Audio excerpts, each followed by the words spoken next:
problema makadaot kung wala ka ni duol sa Ginoo. Yes, makadaot gyud ang problema sa imuha. For example, dahil kay problema, syempre magka-cause na siya og anxiety, depression sa imuhang sulod, no? So makadaot.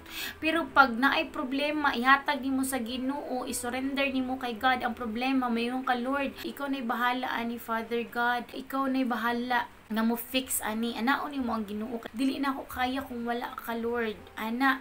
And then si God ang muliho. Kailangan kung ni surrender na ka, ayaw na hunahunaa ang problema, ibig sabihin si God na ang muliho ka na. Nisalig gid ka sa Ginoo ba, naadyo kay pagsalig nga kaya na niya buhaton sa imuha, dili magduha-duha og salig kay para madungog dayon sa Ginoo imong pag-ampo. Yes, madungog dayon ni God ang imong pag-ampo kung naa kay pagsalig. Pero pag niampo ka nga wala kay pagsalig, wala gyud na siya, mas-stuck ka ana nga problema kay tungod ang imong pag-ampo walay pagtuo nga ang Ginoo mulihok sa imong sitwasyon karon.